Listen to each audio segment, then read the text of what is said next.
शुक्लांबरधरं विष्णुं शशिवर्णं चतुर्भुजं प्रसन्नवदनं ध्यायेत् सर्वविघ्नोपशान्तये। या देवी स्तूयते नित्यं विपदैर्वेदपारगैः सा मे वसति जिह्वाग्रे ब्रह्मरूपा सरस्वती। निधये सर्वविद्यानां विषजे भवरोगिणां गुरवे सर्वलोकानां दक्षिणामूर्तये नमः। श्रीदक्षिणामूर्तिसुदेशिकेन्द्रं द्वैपायनं सूत्रकृतं मुनीन्द्रं श्रीशङ्करं भाष्यकृतं यतीन्द्रं मद्देशिकं चापि नमामि विद्यै। ॐ सहनाववतु सहनौ भुनक्तु सह वीर्यं करवावहै तेजस्विनावधीतमस्तु मा विद्विषावहैः। ओम शांति शांति शांति।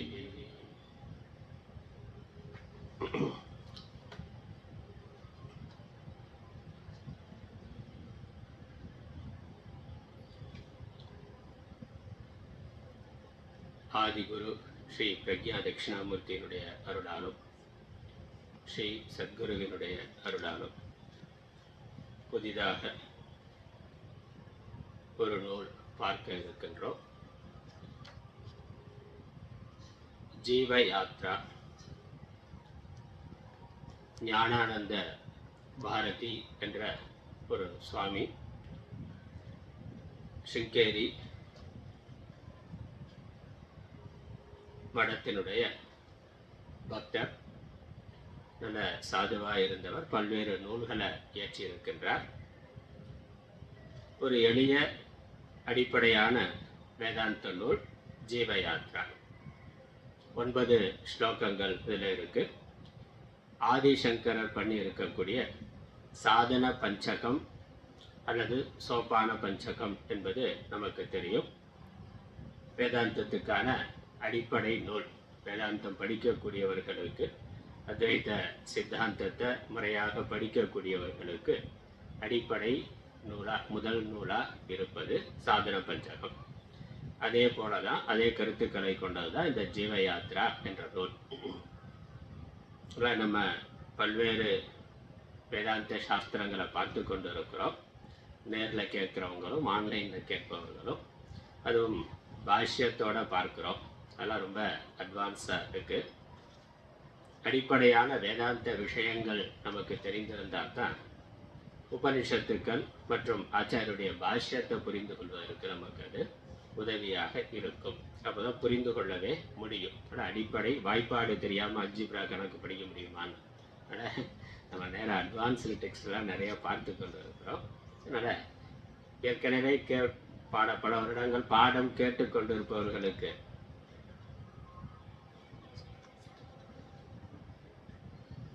பல வருடங்களா பாடம் கேட்டு கொண்டிருப்பவர்களுக்கு அடிப்படை விஷயங்கள் தெரிந்திருக்கும். பகவத்கீதை முழுசா கேட்டிருந்தா, அப்புறம் தத்துவபோதம் முதலான நூல்களை முறையாக கேட்டிருப்பவர்களுக்கு அடிப்படை விஷயங்கள் தெரிந்திருக்கும். அப்படி இல்லாமல் புதிதாக கேட்கக்கூடியவர்களுக்கு அடிப்படையான விஷயங்கள் தெரிந்து கொள்ள வேண்டும் என்ற நோக்கத்தில் இந்த ஜீவ யாத்ராங்கிற நூலை விசாரத்துக்கு எடுத்துக்கொண்டிருக்கிறோம். பகவத்கீதையினுடைய சாரத்தை பார்த்தோம். முழுமையாக பகவத்கீதை கேட்கவில்லை என்றாலும் பகவத்கீதையினுடைய சாரம் என்ன என்பதை 18 அத்தியாயங்கள், ஒவ்வொரு அத்தியாயத்தினுடைய சாரத்தையும் எடுத்திருக்கிறோம். அதை கேட்காதவர்கள் அதை கேட்ட அடிப்படையான பகவத்கீதையினுடைய விஷயத்தை தெரிந்து கொள்ளலாம். அதற்கு மேலே ஆச்சாரியார் பல்வேறு பிரகரண கிரந்தங்களை செய்திருக்கின்றார். தத்துவபோதம், ஆத்மபோதம், விவேக சூடாமணி, இப்படி படிப்படியாக பல்வேறு நூல்களை செய்திருக்கின்றார். அந்த நூல்களையும் அடுத்தடுத்து நம்ம பார்க்க இருக்கிறோம். தத்துவபோதம் கூட சுருக்கமாக எடுத்திருக்கிறேன். விவேக சூடாமணி ஒரு விரிவான அடிப்படையிலிருந்து இறுதி சமாதி நிலை வரைக்கும் சொல்லுகின்ற ஒரு விரிவான பெரிய நூல். ஆச்சாரியர் பண்ணியிருக்கக்கூடிய நூல். வேதாந்தம் படிக்கக்கூடியவர்கள் பகவத்கீதை படிக்கிற பொழுது விவேக சூடாமணியும் படிக்கிறது உண்டு. அதுக்கப்புறம் தான் உபனிஷத்துக்கள் படிக்கிறது, மற்ற பஞ்சதசி மாதிரியான நூல்களை படிக்கிறதுன்னு இருக்கு. அந்த விவேக சூடாமணி அந்த நூல்களெல்லாம் நீண்ட பெரிய நூல்கள். அதை படிக்கிறதுக்கு முன்னாடி படிக்கக்கூடிய நூல்கள் தான் சாதன பஞ்சகம், ஜீவயாத்ரா, தத்துவபோதம், இந்த மாதிரியான நூல்கள். அந்த அடிப்படையில் நம்ம இந்த ஜீவயாத்ராங்கிற நூலை விசாரத்துக்கு எடுத்துக்கொள்கின்றோம். யாத்ரா என்றால் பயணம், யாத்திரை, பயணம். பயணம்னா ஒரு இடத்துல இருந்து இன்னொரு இடத்துக்கு போகிறது, அதான பயணம். இந்த ஜீவனுடைய யாத்திரா, ஜீவனுடைய யாத்திரை ஜீவ யாத்திரா.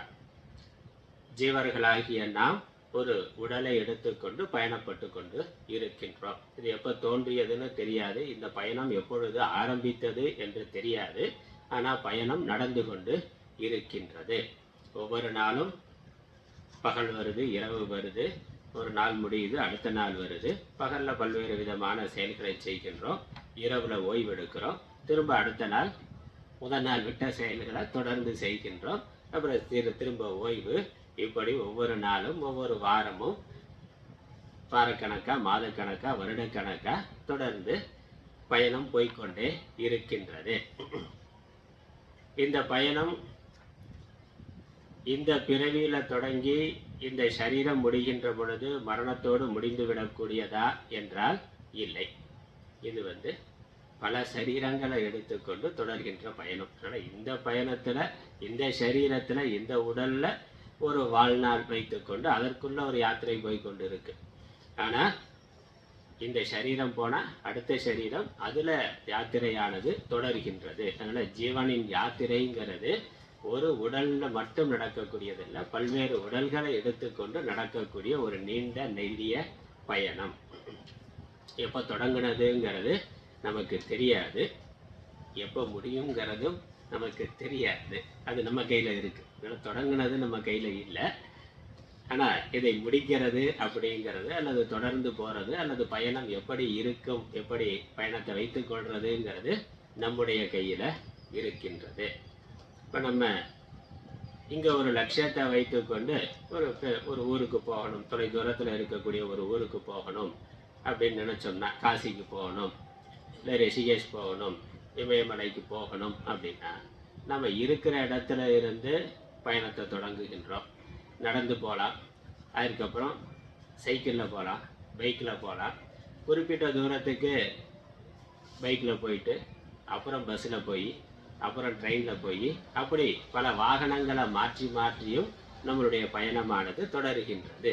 ரிஷிகேஷ் போகணும்னாக்கா மதுரை, இங்கேருந்து முதல்ல மதுரைக்கு போகிறதுன்னா மதுரைக்கு டவுன் பஸ்ஸில் போகலாம், இல்லை பைக்கில் போகலாம், காரில் போகலாம். அங்கேருந்து மதுரையிலேருந்து ஒரு ட்ரெயின் பிடிச்சி சென்னை போகலாம், அங்கேருந்து ஃப்ளைட்டில் போகலாம். இப்போ வாகனம் மாறுது, நம்ம லட்சியத்தை அடைகிற வரைக்கும் பயணமானது தொடர்கின்றது. அதே மாதிரி நமக்கு இந்த பிறவிக்கு ஒரு லட்சியம் இருக்குது, அந்த லட்சியத்தை அடைகிற வரைக்கும் பயணம் தொடரும், வாகனம் மாறலாம். இப்போ மனித உடல்ல இருந்து பயணப்படுகிறோம், வேற உடல் வரலாம், யானையோ குதிரையோ எது வேணாலும், வேற உடல்கள், பறவையோ விலங்கோ, ஏதோ ஒரு, அப்புறம் தேவனா, ஏதோ ஒரு உடல் மாறிக்கொண்டு இருக்கு. உடல்ங்கிறது ஒரு வாகனம் மாதிரி, வாகனத்தை மாற்றி மாற்றி இந்த ஜீவன் பயணத்தை தொடர்ந்து கொண்டே இருக்கின்றான். இந்த பயணம் முடிவில்லாததாக இருக்கின்றது. பயணங்கள் முடிவதில்லை, முடிவில்லாமல் போய்கொண்டு இருக்கின்றது.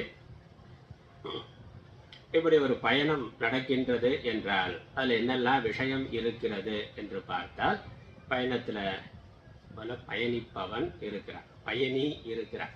பயணிப்பவன் போற ஆள் ஒருவன், ஒரு பயணி, ஒரு அறிவுடையவன் ஒருவன் இருக்கின்றான், அறிவுடைய ஒரு ஜீவன் இருக்கின்றான்.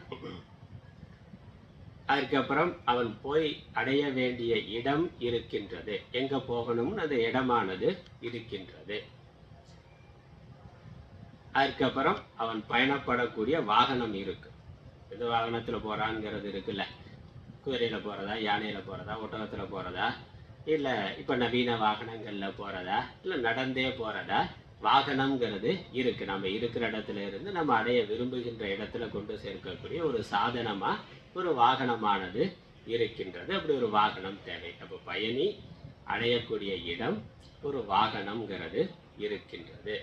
இந்த மூணும் முக்கியமானது. அதுக்கப்புறம் இந்த பயணிக்கு ஒரு தேவை இருக்கணும் அல்லது ஆசை இருக்கணும். அப்போ தான் பயணம் நடக்கும். அல்ல, பயணம்னு ஒன்று இருக்குது, போக வேண்டிய இடம் இருக்குனால இவனுக்கு ஒரு தேவை இருந்தால் தானே போவான்.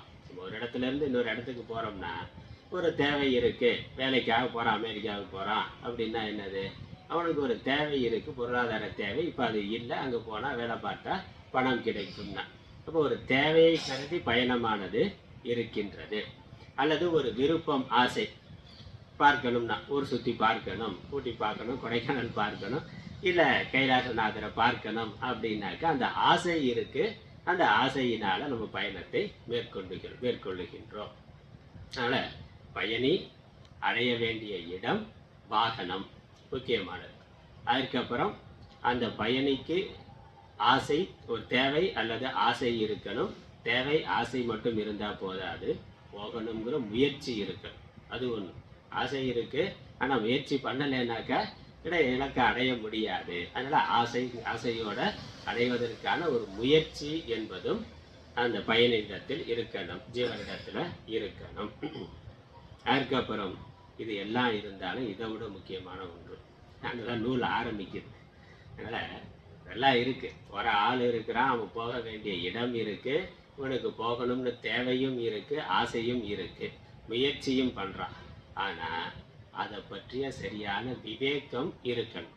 அந்த முயற்சி சரியான முயற்சியாக இருக்கணும், போதுமான முயற்சியாக இருக்கணும், சரியான திசையில் இருக்கணும். அப்போ அந்த விவேகம்ங்கிறது, முயற்சிங்கிறது, நம்ம எங்கே இருக்கிறோம், போக வேண்டிய இடம் எது, அதை எவ்வளவு காலத்தில் போகணும், எப்படி போகணும், எதில் போகிறது சரியானதுங்கிற தெளிவு இருக்கணும்.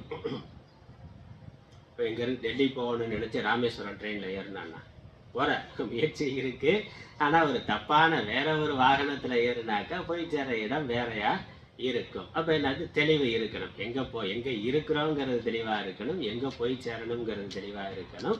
அதற்கு சரியான வாகனம் என்ன அப்படிங்கிற அந்த சாதனம்ங்கிறது நமக்கு தெளிவாக இருக்கணும். அதோட முயற்சி இருந்தால் லட்சியத்தை, இலக்கை அடைய முடியும். அதனால் இந்த ஜீவ யாத்திராங்கிறது நமக்கு அனாதி தொடங்கிவிட்டது. ஆனால் போய்கொண்டு இருக்கின்றோம். நம்ம போக வேண்டிய இடம் எது என்பது நமக்கு, இப்போ நாம் எந்த இடத்துல இருக்கிறோம், நம்ம போக வேண்டிய இடம் எது, அதற்கு சரியான சாதனம் என்ன என்பது நமக்கு தெளிவாக இருக்கணும் முதல்ல. அதனால் நூலாசிரியர் முதல்ல அதை சொல்கிறார். சாத்திய சாதன விவேகம், அதுதான் முதல் விஷயம். அந்த விவேகம், அறிவு, நம்ம அடைய வேண்டிய லட்சியம் என்ன, நம்ம வாழ்க்கையினுடைய குறிக்கோள் என்ன, இந்த ஜீவ யாத்திரா மனித பயணம், இதனுடைய முடிவு என்ன, அடைய வேண்டிய இலக்கு என்ன, எதை அடைந்தால் நம்மளுடைய பயணமானது நிறைவு பெறுமோ அதான் இலக்கு. அதான் இலக்குங்கிறது இறுதி இலக்கு தான் இலக்கு. இங்கேருந்து டெல்லி போகிறோம்னாக்கா போகிற வழியில் ரயில் பல நிலையங்களில் நிற்கும், பல ஊர்களில் ஒவ்வொரு ஸ்டாப்பாக நின்று போகும். நிற்கிற இடத்துலலாம் நம்ம இறங்கலாம், இறங்கி டீ காஃபி சாப்பிட்லாம், அந்த ஊரில் என்ன ஸ்பெஷலோ அதெல்லாம் வாங்கி சாப்பிட்லாம். ஆனால் இது ட்ரெயின் கிளம்புறதுக்குள்ளே திரும்ப அதில் ஏறிடணும். அதனால் அது ஒரு இடைநிறுத்தம் தானேயுடைய, நம்ம இலக்கை அடைகிற பொழுது தான் பயணமானது முடிவு பெறுகின்றது, நிறைவு பெறுகின்றது. இலக்கை அடையாத வரைக்கும் தொடர்ந்து போய்கொண்டு இருக்கலாம். தப்பான பாதையில் போனாலும் வேற எங்கேயோ போயிட்டோம்னா திரும்ப என்ன இது, ஒன்று கிளம்புன இடத்துக்கு திரும்ப வரணும், இல்லை நம்ம போகிற இடத்துக்கு சுற்றி போகணும். ஆனால் பயணம் இலக்கை அடைகின்ற பொழுது தான் நிறைவு பெறும். அது வரைக்கும் பயணம் தொடர்ந்து கொண்டு இருக்கும். சரியான விவேகம் இருந்து போதுமான அளவு முயற்சி இருந்தால் பயணமானது விரைவில் நிறைவு பெறும். அப்புறம் அந்த பயணமே ஒரு மகிழ்ச்சி, அது ஒன்று இருக்குது. நம்ம இலக்கை அடைந்த பிறகு அதனால ஒரு நிறைவு வருகின்றது, அது ஒன்று. ஆனால் அந்த இலக்குக்கான நம்ம பயணமே அதுலேயும் ஒரு மகிழ்ச்சியானது. சரியான முறையில் ஒரு சரியான விவேகத்தோடு நம்மளோட முயற்சி இருந்தால் அந்த பயணமே ஒரு மகிழ்ச்சியானதாக இருக்கும். இங்கேருந்து நம்ம காசி போகிறோம், இல்லை இமயமலைக்கு போகிறோம்னா முன்னாள் ட்ரெயினில் போகிறதும் கூட ஒரு மகிழ்ச்சியானதான். போகிற வழியில் பல இடங்களை பார்க்குறோம், பல மனிதர்களை சந்திக்கிறோம், பல விதமான அனுபவங்கள் ஏற்படுகிறது. அது அந்த யாத்திரை முடிவு பெற்றுட்டா அப்புறம் அங்கே போய் ஓய்வு தான். அங்கே போய் என்ன பண்ணுவோம், தூங்க போகிறோம். அங்கே போய் தூங்க போகிறோம், அங்கே இருக்கிறத சுற்றி பார்க்க போகிறோம். அது குறைவான நேரம் தான். அங்கே ஒரு நாள் 2 நாள் இருந்துட்டு திரும்பி வருவோம், அது வேறு. அல்லது நிரந்தரமாக அங்கேயே இருக்கிறது. ஆனால் பயணம்ங்கிறதே ஒரு நீண்ட பயணமாக இருக்கிற பொழுது அந்த பயணமும் சுகமாக இருக்கணும். அதுவும் ஒரு அனுபவம் தான், அனுபவிக்கத்தக்கதாக இருக்கணும். நம்ம அந்த பயணம் நமக்கு தெளிவா இருந்தா தான், நம்ம லட்சியத்துல நம்ம தெளிவா சரியான பாதையில போய் கொண்டு இருக்கிறோம், அதனால குறித்த நேரத்துக்கு நம்ம பயணம் நிறைவேற்றி விடும் அப்படிங்கிற ஒரு தெளிவு இருக்கிற பொழுது அந்த பயணத்தை நம்ம நல்லா அனுபவிக்க முடியும். எங்க போறோம்னே தெரியாம போயிட்டே இருக்க வேண்டியதா, குழப்பம்தான் இருக்கும். இப்போ புத்தி மனசு தெளிவா இருக்கிற பொழுது எங்க போகிறோம், எப்படி போகணும், அது போற பாதை சரியானது, சரியான முயற்சி இருக்குங்கிறதுல நமக்கு எல்லாம் தெளிவா இருக்கிற பொழுது அந்த பயணமே ஒரு மகிழ்ச்சியானதாக இருக்கும். எந்த தடையும் இல்லாம இருக்கிற வரைக்கும். தடை வந்தாலும் அந்த தடையை எப்படி நீக்கிறதுங்கிற முயற்சியோட தடையை நீக்கி தொடர்ந்து பயணத்தை தொடர்கின்றோம். ஆனா அதற்கு என்னது, இதுதான் நம்முடைய இலக்குங்கிறது நமக்கு தெளிவா இருக்கணும். அதுதான் இந்த நூலினுடைய முதல் விஷயமா இருக்கு.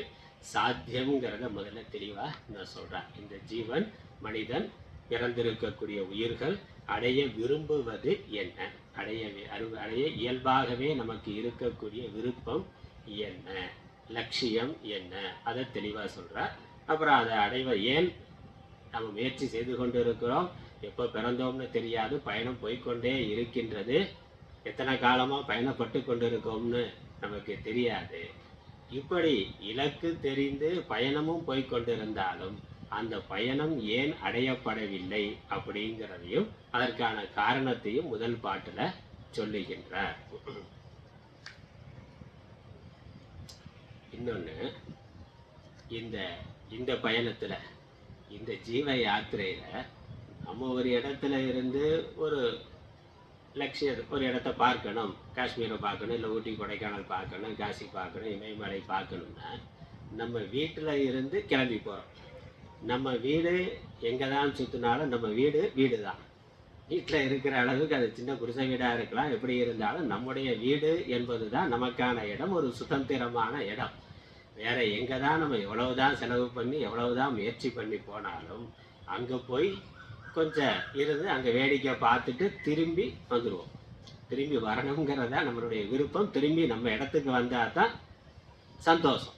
திரும்பி நம்ம இடத்துக்கு வந்ததுக்கு அப்புறம் தான் அப்பாடா 10 நாள் 15 நாள் இல்லை 1 மாதம் போயிட்டு வந்தாக்க அங்கே போனது பார்த்தெல்லாம் சந்தோஷமா இருந்தது. ஆனால் அதை விட நம்ம வந்த இடத்துக்கு, இப்போ கிளம்புன இடத்துக்கு வந்து சேர்ந்த உடனே ரிலாக்ஸ், அப்போதான் ஒரு ரிலாக்ஸ் வருது. அங்கே இருக்கிற வரைக்கும் ஒரு பரபரப்பு, அதை பார்க்கணும் இதை பார்க்கணும், அப்படியே பார்த்துட்டு திரும்பி ஓடி வந்துடுறோம்னா, ஓடி நம்ம வீட்டுக்கு வந்த பிறகு தான் நமக்கு ஒரு முழுமையான ரிலாக்ஸுங்கிறது வருது. அந்த மாதிரி இந்த ஜீவ யாத்திரையில் நம்ம வீட்டை விட்டுட்டு இங்கே வந்துட்டோம். நம்மளுடைய சொந்த வீட்டை விட்டுட்டு, சொந்த இடத்த விட்டுட்டு, தெரியாமல் வீட்டிலேருந்து தொலைஞ்சு போன மாதிரி, குழந்தை வீட்டிலேருந்து ஸ்கூலுக்கு போனது, வேறு ஏதோ திருவிழாவுக்கு போன வழியில் தொலைஞ்சு போச்சுன்னா, அதனால் அது பல இடங்களில் சுற்றினாலும் அந்தந்த இடத்துல வேடிக்கை பார்க்கறதுக்கு விஷயங்கள் இருக்கலாம், கொஞ்ச நேரத்துக்கு மறந்து இருக்கலாம். ஆனால் என்னது, நமக்கு நினைவுக்கு வந்துடும், நம்ம போக வேண்டிய இடம், நம்ம வீட்டுக்கு போகணுங்கிறது இருக்கும். அதனால மனதில் ஒரு அந்த எதிர்பார்ப்பு, ஒரு தேடல் என்பது இருந்து கொண்டு இருக்கும், ஒரு சோகம்ங்கிறது இருந்து கொண்டு இருக்கும், ஒரு குறைங்கிறது இருந்து கொண்டு இருக்கும். வீட்டுக்கு போயிட்டா பிரச்சனை வந்தா நான் கிளம்பி ஊருக்கு போகிறேன், அதனால நான் ஊருக்கு போகிறேன், அங்கே போய் என்ன பண்ண போகிறேன்னா அதெல்லாம் அப்புறம், வீட்டுக்கு போயிட்டா நீ பார்த்தீங்கன்னா அந்த மாதிரி நமக்கு இந்த வாழ்க்கை பயணத்தில் அப்படித்தான் இருக்குது. ஒரு நாளுமே அது என்னதான் நமக்கு உலக வாழ்க்கையில் பணம் கிடைத்தாலும், பதவி கிடைத்தாலும், வேற சமூக அந்தஸ்து கிடைத்தாலும், மகிழ்ச்சியாக இருந்தாலும் நமக்கு அதில் ஒரு குறை இருந்து கொண்டே இருக்குனால அது முழுமையான ஒரு நிறைவை தரல. அடுத்து என்னங்கிறது வந்து விடுகிறது. அடுத்து என்னங்கிறது வர்றதுனாலேயே அது நம்மளுடைய முழுமையான அந்த இடத்துல ஒரு ரிலாக்ஸாக நம்ம இல்லைங்கிறது தெரிகின்றது. அப்போ என்னது, நம்மளுடைய இடத்துக்கு நம்ம வர்ற பொழுது தான், நம்மளுடைய தாய் வீட்டுக்கு நம்ம வர்ற பொழுது தான் நமக்கு அது பயணத்தினுடைய நிறைவு. அதான் எங்கே தொடங்கினமோ அங்கே திரும்ப வந்து சேர்றது தான் பயணத்தோட முடிவு. போனால் அங்கேயே போன வழியிலே தொலைஞ்சு போயிட்டான், இல்லை திரும்பி வர முடியலேனா, இப்போ அப்படி தானே இருக்குது. வெளிநாட்டில் போனாலே அங்கேயும் இருக்க முடியல, வரவும் முடியலேனா, ஒரே போர் நெருக்கடியாக இருக்குது, என்ன நடக்கும்னு தெரியல. அதனால் திரும்பி எப்படியாவது ஊருக்கு போயிடலாம்னு நினச்சிட்டு இருக்கான். இப்போ கிடந்த இடத்துல இருந்து போய் திரும்ப நம்ம இடத்துக்கு வந்து சேர்ற பொழுது தான் பயணமானது முழுமை அடைகின்றது. அதே மாதிரி நம்ம ஒரு இடத்துல இருந்து கிளம்பி இங்கே தெரியாமல் பூலோகத்துக்கு வந்துட்டோம், இங்கே அங்கங்கே சுற்றி கொண்டு இருக்கிறோம். திரும்ப நம்மளுடைய இடத்துக்கு போகிறதுங்கிறது தான் எங்கள் லட்சியம். நம்மளுடைய சொந்த இடத்துக்கு, அதனால அதுக்கு வீடுன்னு வச்சுருக்காங்க. வீடுங்கிறது கடைசி இறுதி லட்சியம் என்னவோ அதுக்கு வீடுன்னு தானே தமிழில் பேர் இருக்குது. வீடுங்கிறதா தர்மார்த்த காம மோட்சம்னா தமிழ்ல என்னது? அறம்பொருள் இன்பம் வீடு. வீடுங்கிறது தான் இறுதி லட்சியமாக நம்மளுடைய சாஸ்திரங்கள்ல சொல்லி இருக்கு. தமிழில் வீடுனே சொல்லி இருக்கு. அப்போ வீடுங்கிறது என்னது? நம்ம இருக்கிற இடம், நம்மளுடைய சொந்த இடம், நமக்கே ஆனம், நமக்கு முழுமையான சுதந்திரம் இருக்கக்கூடிய இடம். எங்கே இருந்தால் நமக்கு அமைதி, நிம்மதி, சந்தோஷம் இருக்குமோ அந்த இடம், அதுதான் நம்முடைய வீடு. அதனால் அனைத்திலிருந்தும் விடுபட்டு இருக்கக்கூடிய நிலை வீடு. அதனால் வீடுன்னு பேர் வச்சிருக்காங்க. விடுபடுதல் என்பதனுடைய அதிலிருந்து தோன்றிய வார்த்தை வீடு. இப்போ எல்லா பந்தங்களிலிருந்தும் விடுபட்டு முழு நிறைவோட நிம்மதியாக இருக்கக்கூடிய இடம் எதுவோ அதுக்கு வீடுன்னு பேர். அதனால் நம்முடைய லட்சியம் என்ன அப்படின்னா, நம்ம அடைய வேண்டிய இலக்கு என்ன என்று கேட்டால், நம்ம ஒரு பாதையில் ஒரு பயணத்தில் போய்கொண்டு இருக்கிறோம். இது நாம் விரும்பி தீர்மானித்த பயணம் அல்ல. அது எப்படியோ தொடங்கி போய்கொண்டு இருக்கின்றது. இதற்கான நிறைவு நம்ம தொடங்கின இடத்துக்கு போகிறது தான், நம்மளுடைய சொந்த இடத்துக்கு போகிறது தான். தொலைந்து போன நாம் மீண்டும் நம்முடைய வீட்டை அடைதல் என்பது தான் சாத்தியம், லட்சியம். அதனால் அதை முதல்ல தெளிவாக சொல்லுகின்றார். இந்த முதல் பாடலில் சாத்திய சாதன விவேகமானது சொல்லப்பட்டிருக்கின்றது. முதல் பாடலை படிக்கலாம்.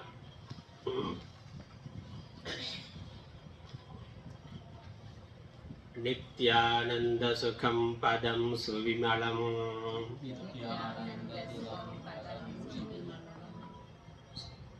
பிராப்தும் சமீகாயுதாः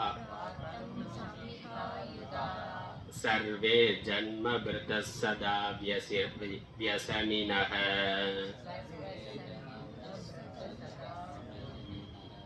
तत्स्थानसन्मार्गणे एवं सत्यपि साध्य साधनयुगम् सम्यक् न जानन्ति ते न प्राप्ता अधुनापि सौख्य पदवी स्वाभीष्टरूपां यतः. இன்னொரு முறை படிக்கலாம். நித்யானந்த சுகம் பதம் சுவிமலம் பிராப்தும் சமீகாயுதாः सर्वे जन्मभृतः सदा व्यसनिनः तत्स्थानसम्मार्गणे एवं सत्यपि साध्य साधनयुगम् सम्यक् न जानन्ति ते न प्राप्ता अधुनापि सौख्य पदवी स्वाभीष्टरूपां यतः.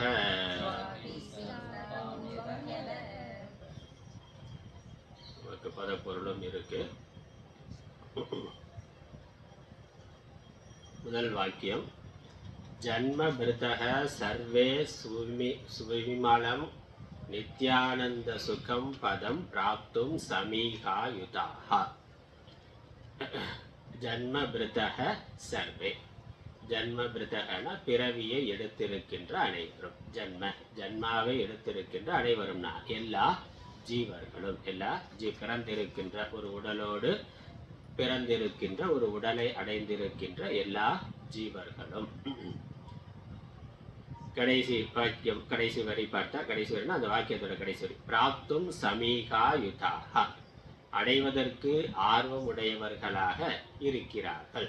பிராப்தும்னா அடைவதற்கு, சமீகாயுதாः, சமீகாயுதாகனா ஆர்வம் உடையவர்களாக, ஒரு லட்சியத்தை ஒரு இலக்கை அடைய வேண்டும் என்ற ஆர்வம் உடையவர்களாக இருக்கிறார்கள்.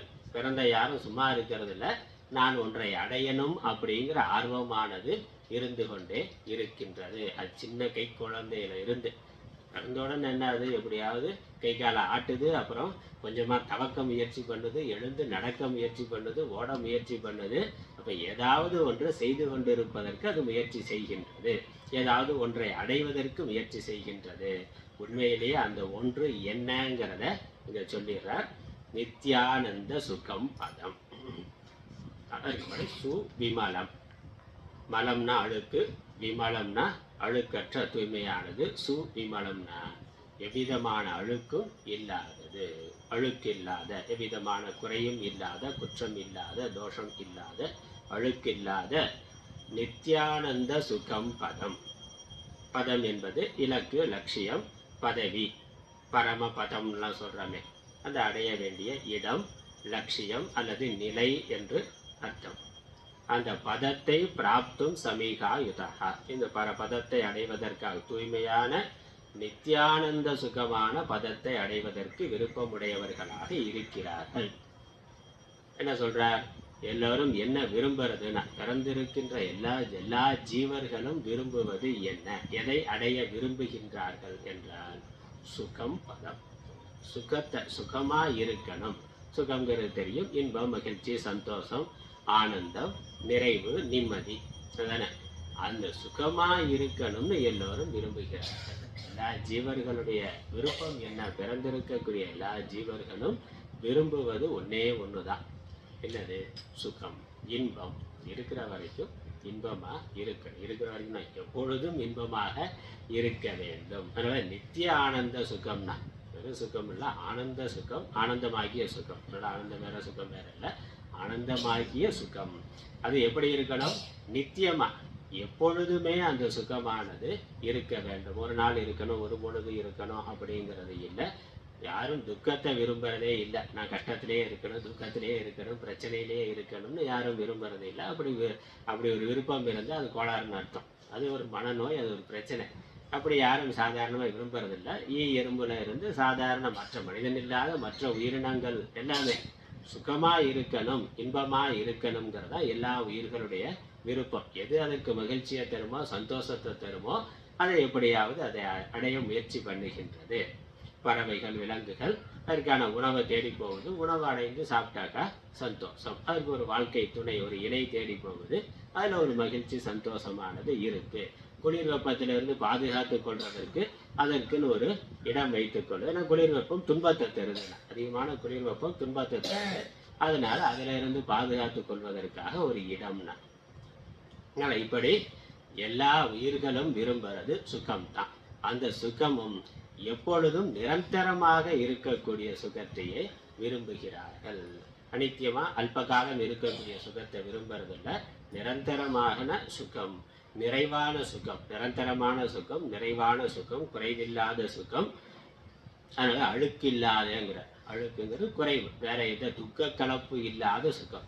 அழுக்கில்லாத சுகம்னா துன்ப கலப்பு இல்லாத ஒரு முழுமையான சுகமாக இருக்கணும், நிறைவான சுகமாக இருக்கணும், நிரந்தரமான சுகமாக இருக்க வேண்டும். அப்படி ஒரு சுக நிலையை அடைவதற்கு எல்லோரும் விரும்புகிறார்கள். பிறந்திருக்கின்ற எல்லா ஜீவர்களும் விரும்புவது இதுதான்.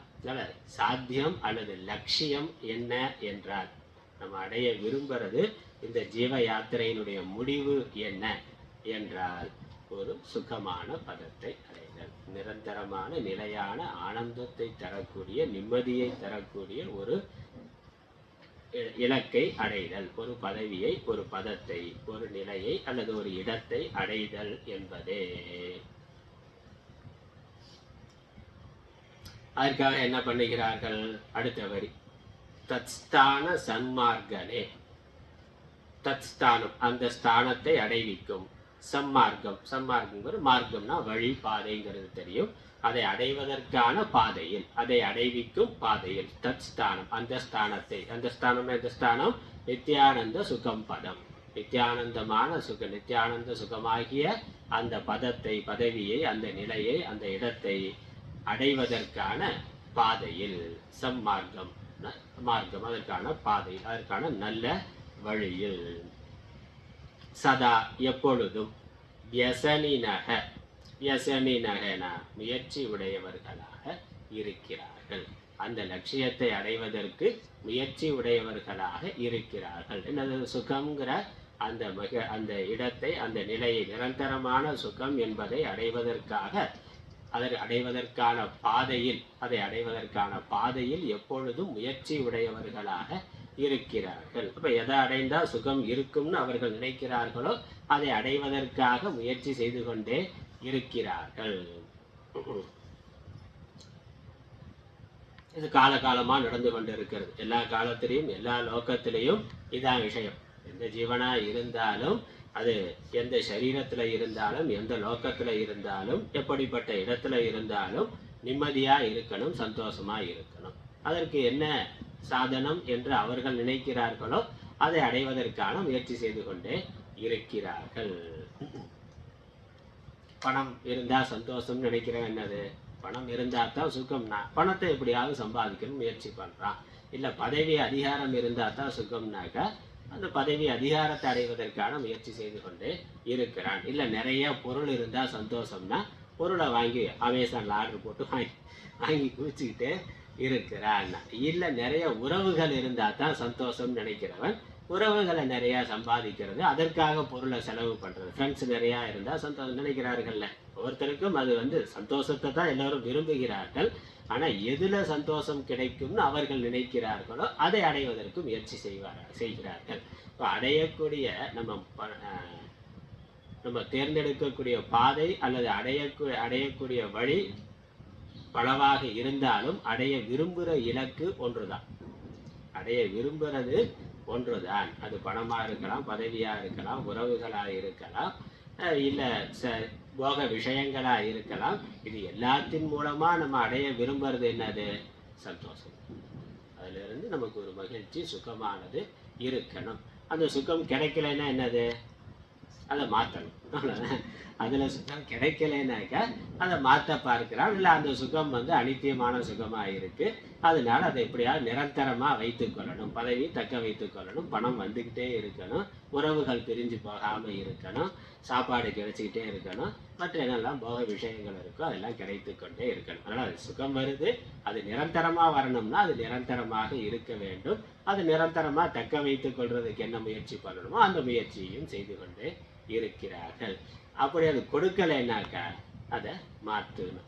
எக்ஸ்சேஞ்ச் ஆஃபரில் எதெல்லாம் போட்டு மாற்ற முடியுமோ மாற்றி விடுகிறான். கடைசியில் இந்த சரீரமே ரொம்ப தொந்தரவாக இருக்குது, சுகத்துக்கு தடையாக இருக்குன்னா அதையும் எக்ஸ்சேஞ்ச் ஆஃபரில் போட்டு வேறு சரீரம் வாங்கிக்கலாம்னா. அது கையில் இல்லை, சரீரத்தை விட்டுலாங்கிற எண்ணம் வருதே. இந்த சரீரம் வயசாகிடுச்சு, முழங்கால் வலி வருது, எல்லா பிரச்சனையும் இருக்குது, எப்படியா இருந்தாலும் சரி பண்ண முடியலை, டாக்டர் அவ்வளோதான், வயசாகிடுச்சு, அனுபவிச்சு தான் ஆகணும்னு சொன்னாக்கா இப்போ எப்போ விடலாம்னா இந்த சரீரம் போயிட்டா நல்லதுன்னு நினைக்கிறேன். போயிட்டா நல்லதுன்னா என்னது? நிரந்தரமாக போகணுங்கிற ஆசை இல்லை, அடுத்த சரீரத்தை எடுத்து சுகமாக இருக்கலாம்ங்கிறது தான். அதனால் இந்த சரீரம் போனாலும் அடுத்த சரீரத்தை எடுத்துக்கொண்டு சுகமாக இருக்கிறான். அதுக்கு பண்ணிக்கிறான். இயற்கையாக மரணம் வந்தாலும் சரி, இல்லைன்னா செயற்கையாகவாவது மரணத்தை ஏற்படுத்தி இந்த சரீரத்திலிருந்து விடுபட்டு வேற சரீரத்தை எடுத்துக்கொண்டு சுகமாக இருக்கலாம் அப்படின்னு நினைக்கிறான். அதனால இந்த முயற்சிங்கிறது தொடர்ந்து இருந்து கொண்டே இருக்கு. எல்லோருடைய லட்சியம் ஒன்றா இருக்கு, சுகம் என்பதுதான். அதற்கான முயற்சியையும் எல்லா ஜீவர்களும் செய்து கொண்டே இருக்கிறார்கள். சரிதானே? நல்லா தானே போயிட்டு இருக்குண்ணா. ஆனா அடுத்த சொன்னாரு ஏவம் சத்தியபீனா, இது இவ்வாறு இருந்தாலும் இது. அதனால இப்ப என்னன்னா லட்சியம் தெளிவா இருக்கு. அதனால இப்ப முடிஞ்சு போச்சேன்னா எல்லாருக்கும் லட்சியம் தெளிவா இருக்கு, சந்தோஷமா இருக்கணும் அப்படிங்கிறதா. அதற்கு அவர்கள் முயற்சி செய்கிறார்கள், முயற்சியினுடைய பலன் கிடைக்குது, அனுபவிக்கிறான். அது முடிஞ்சு போச்சுன்னா திரும்ப முயற்சி பண்ணுறான், அனுபவிக்கிறான், முடிஞ்சு போய் அப்படி போய்கொண்டே இருக்கு. அவ்வளோதானே வாழ்க்கை. அதுக்கு மேலே வேலை என்னன்னா மனிதனை தவிர மற்ற எல்லா பிறவிகளும் அப்படி தான் போயிட்டு இருக்கு. அதுக்கு மேலே அது யோசிக்க முடியாது. அவ்வளோதான். இன்னைக்கு சாப்பாட்டுக்கு உழைச்சி சேர்த்தோம்னாக்கா சாப்பிட்டோம், அப்புறம் பசிச்சா என்னது? திரும்ப உணவை தேடி சேர்த்து சாப்பிடணும், குளிர் வெப்பம் இருந்தால் பாதுகாத்து கொள்ளணும். அதனால் இந்த சுகத்தை தேடுதல், அவ்வளவுதான் வாழ்க்கை. சுகம்ங்கிறது லட்சியம், அதை தேடுவதற்கான முயற்சி, அவ்வளவுதான் வாழ்க்கை. அதற்கு மேலே வேற ஒன்றும் இல்லை என்று நினைக்கிறார்கள். ஆனால் அப்படி அவர்கள் அந்த தேடுகின்ற அந்த சுகம் கிடைக்குது. அதனால முன்னாடி என்ன சொன்னாரு? நித்தியானந்த சுகம்னா சுகம் கிடைக்குதுங்கிறது ஒரு உண்மை, சுகம் கிடைக்கத்தான் செய்யுது. ஆனா அந்த சுகம் நித்தியானந்த சுகமாக இல்லை, நிரந்தரமான சுகமாக, முழுமையான சுகமாக, நிறைவை தருகின்ற சுகமாக அந்த சுகமானது இல்லை. அது ஏன் இல்லை? அதுக்குதான் அடுத்த விளக்கம் சொல்றார். ஏவம் சத்தியதி, இவர்கள் நிரந்தரமான சுகத்தை, முழுமையான சுகத்தை விரும்பினாலும், அதற்கான முயற்சியை அவர்கள் தொடர்ந்து செய்து கொண்டே இருந்தாலும், ஏவம் சத்தி அபி அப்படின்னா இவ்வாறு இருப்பினும் கூட,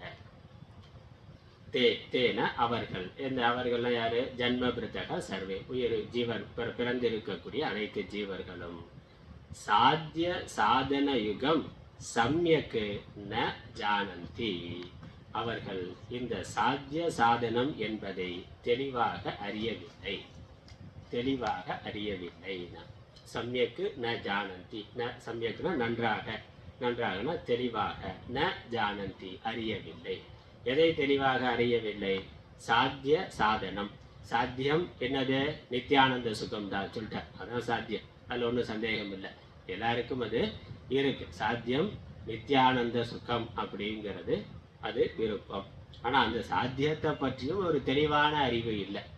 நித்தியானந்த சுகம் அப்படி என்ன தேடுறோங்கிறதே தெரியாமல் தானே தேடிக்கிட்டு இருக்கிறான், என்ன தேடிக்கொண்டு இருக்கிறோங்கிறதே தெரியாமலே தேடிக்கொண்டு இருக்கிறான். ஆனால் உண்மையான அவனுடைய விருப்பம் மகிழ்ச்சி தான், மகிழ்ச்சி சந்தோஷம்தான் அவனுடைய விருப்பம். ஆனால் அதுதான் என்னுடைய விருப்பம்னு தெரியாமலே இருக்கிறான். அது அங்கே இருக்கிறது. விரும்புறது என்னன்னு பார்த்தாக்கா மகிழ்ச்சி தான். அந்த மகிழ்ச்சி தான் நான் விரும்புறதுங்கிறத பற்றிய விவேகம் இவனுக்கு தெளிவாக இல்லை. நிரந்தரமான சுகம் என்பதுதான் நான் விரும்புறதுங்கிறது இவனுக்கு தெளிவாக இல்லை. அண்ணன் தம்பிக்குள்ள சொத்து தகராறுனா, சொத்தை விட்டு கொடுத்த சந்தோஷம் இருக்குமா, இல்லை அடிக்கடி வெட்டு கொடுத்துன்னு கோர்ட்டு கேஸுன்னு போனால் சந்தோஷமா இருக்குமா? என்னது, ஒரு அடி நிலமோ இல்லை கொஞ்சமோ கொஞ்சம் பகிர்ந்து கொள்றதில்ல கொஞ்சம் முன்ன பின்னா இருந்தாலும் விட்டு கொடுத்து இருந்தாக்க ரெண்டு பேருமே சந்தோஷமா இருக்கலாம். அப்போ சந்தோஷம்தான் விருப்பம் அப்படிங்கிறது இருந்தாலும் விட்டு கொடுக்க தயாராக இல்லை. அப்படின்னா என்னது?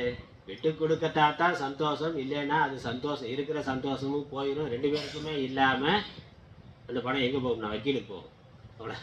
வெட்டு குத்து கோர்ட்டு கேஸுன்னு போனாக்கா எல்லா படமும் வக்கீலுக்கே போய் கொண்டு இருக்க, இவன் அனுபவிக்க முடியாது. அப்போ சுகத்தை உண்மையிலேயே விரும்புகிறான், ஆனால் சுகத்தை தான் நான் விரும்புகிறேங்கிறது இவனுக்கு தெரியலை. அந்த சுகம் விட்டு கொடுக்கறதுனால வருமா, வச்சு அனுபவிக்கிறதுனால சண்டை போட்டுக்கிறதுனால வருமாங்கிறது தெரியல. இப்போ நான் சாத்திய சாதன யுகம்ங்கிறார். யுகம்னா ரெண்டு சேர்ந்தது பேர். சாத்தியம் சாதனம் ரெண்டுலேயுமே அவனுக்கு விவேகம் இல்லை. நாம் விரும்புறது நிரந்தரமான சுகம் என்பதும் அதை அடைவதற்கு இதுதான் சாதனம் என்பதும் அவனுக்கு தெளிவாக இல்லை. ஏதோ இருக்கையிலே தெளிவாக இல்லை. இதுதான் சந்தோஷங்கிறதுல தெளிவானது இல்லை. சாத்திய சாதன யுகம், சாத்தியமும் தெளிவாக இல்லை, சாதனமும் தெளிவாக இல்லை. இதுதான் என்னுடைய விருப்பம், இதுதான் என்னுடைய லட்சியம், என்னுடைய மகிழ்ச்சி நிம்மதி முக்கியமா, பணம் முக்கியமா, பதவி முக்கியமா, பணம் முக்கியமா, பதவி முக்கியமா, மகிழ்ச்சி முக்கியமா?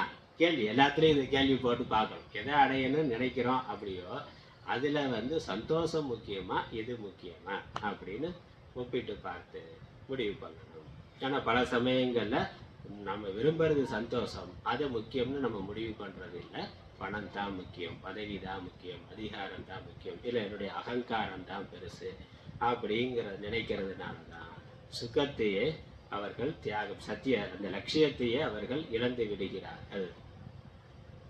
அதனால் சாத்தியத்தில் தெளிவான விவேகம் இல்லை, சாதனத்திலையும் தெளிவான விவேகம் இல்லை. நான் விரும்புறது நித்தியானந்த சுகம்தான் என்பதில் தெளிவு எல்லோருக்கும் இல்லை.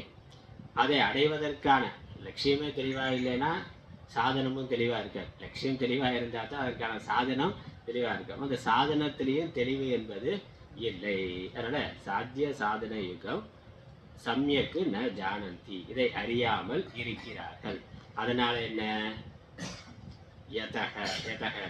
இந்த சாத்திய சாதனத்தை அறியாத காரணத்தினால் ஸ்வாபீஷ்ட ரூபாம் சௌக்கிய பதவி அதுனா அப்படி ந பிராப்தா, இதுவரைக்கும் அவர்கள் அடையவில்லை. அதுனா அப்படின்னா இன்று வரைக்கும், அனாதி காலமா எப்போ தேட தொடங்கினான்னே தெரியாது. தேடிக்கொண்டே இருக்கிறான். இதுவரைக்கும் அவன் நிரந்தரமான ஒரு சுகத்தை அடையவே இல்லை. பல பிறவிகளை எடுத்துக்கொண்டு, பல உடல்களை எடுத்துக்கொண்டு, பல லோகங்களுக்கு போய் தேடுன்னு தேடிக்கிட்டே இருக்கிறான். ஆனால் இதுவரைக்கும் அவர்கள் அதை அடையவில்லை. அதனால் அதுனா அப்படி ந பிராப்த. என்ன எதை அடையவில்லை? சௌக்கிய பதவி. எப்படிப்பட்ட சௌக்கிய பதவி?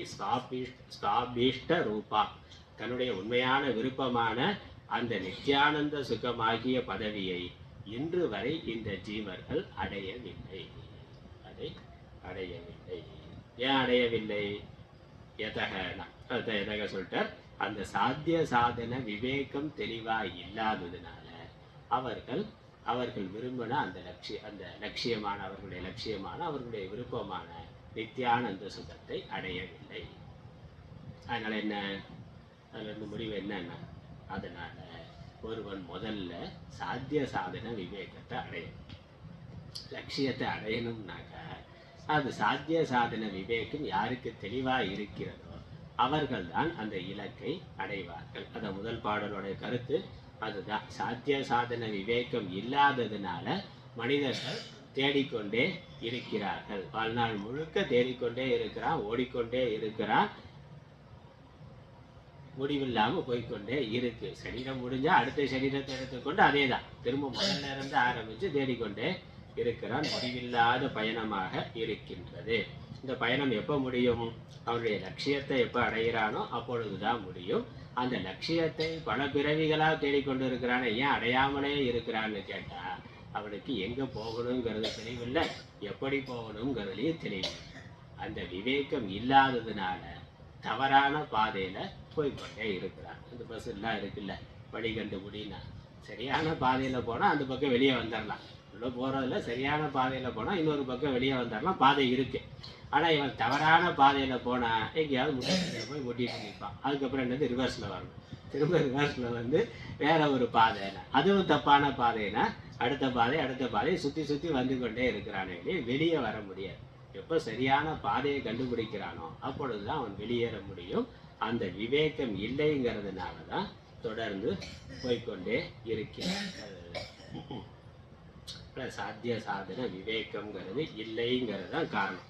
நாம் விரும்புகிற நம்முடைய உண்மையான விருப்பமான நிரந்தரமான சுகம், பூர்ணமான சுகம், அதை நாம் அடையாததற்கு காரணம் அதை பற்றிய தெளிவான விவேகம் இல்லை. ஆகவே அதை நாம் அடைய வேண்டும். அதுதான் அடுத்த பாட்டில் சொல்ல போற.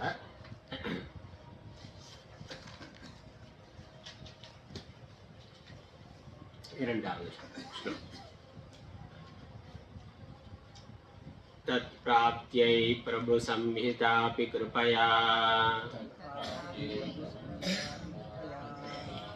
த்ரயந்த சாரான்விதா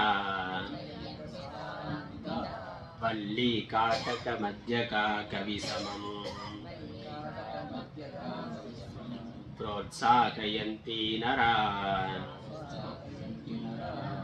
एवं साधनकल्पनां रचयते सन्मार्गगानां सता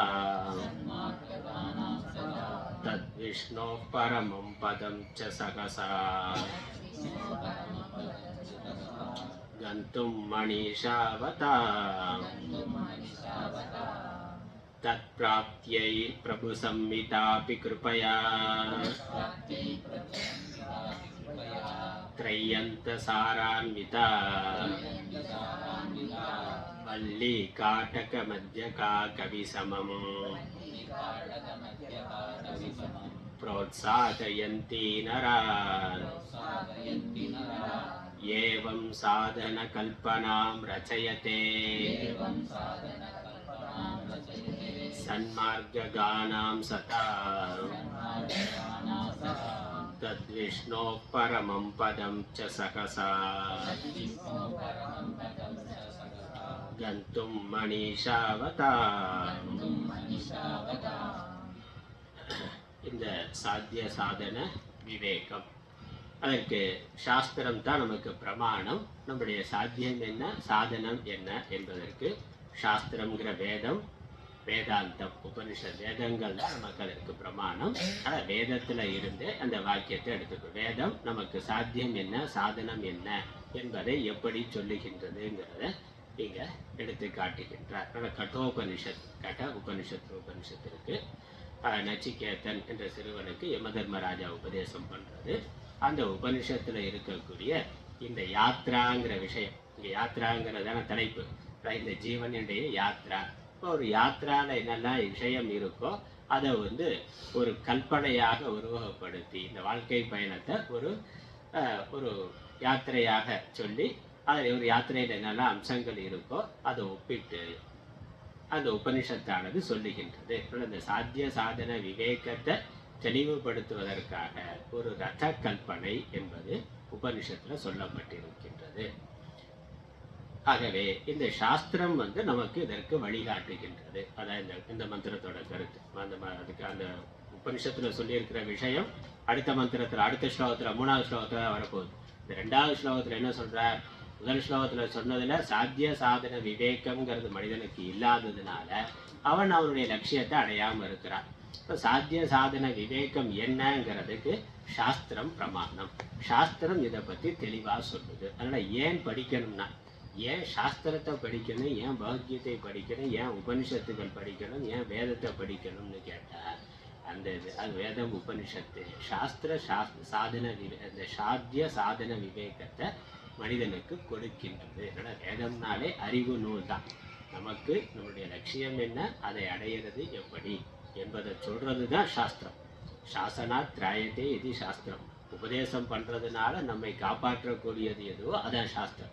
இப்போ அழிவிலிருந்து நம்மை காப்பாற்றி நம்முடைய லட்சியம் எதுவோ அதில் கொண்டு போய் சேர்க்கிறதுங்கிறது தான் சாஸ்திரம். சாஸ்திரம் வழிகாட்டுகின்றது. ஏன்னா சாஸ்திரம்ங்கிறது ஈஸ்வரனுடைய வாக்கு, இறைவனுடைய வாக்கு.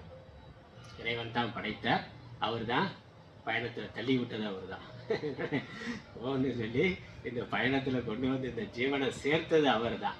அப்போ அவருக்கு தெரியும் எங்கே இந்த ஜீவன் போகணுங்கிற லட்சியம் தெரியும். அதை சாஸ்திரத்தின் மூலமாக அவர் சொல்லி இருக்கிறார். ஜீவன் பயணம் போய்கொண்டு இருக்கு, அது அவித்யா அறியாமையினால ஏற்பட்டது. அந்த எங்க போகணும் எப்படி போகணும் அப்படிங்கிற அந்த வழிகாட்டி நெறிமுறைகளை சாஸ்திரத்தின் மூலமாக பகவான் கொடுத்திருக்கின்றார். இந்த விஷயத்துக்கு சாஸ்திரம் பிரமாணம் என்பதை இங்க சொல்லுகின்றார். அர்த்தம் பார்க்கலாம்.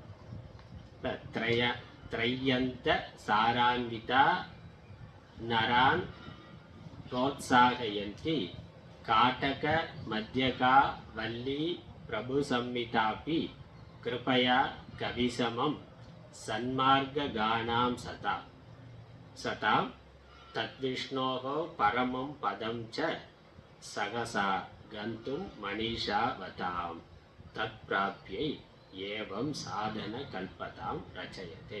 ஒரே வாக்கியம். இந்த பெரிய வாக்கியம் முழு ஸ்லோகமும் ஒரே வாக்கியமா இருக்கு.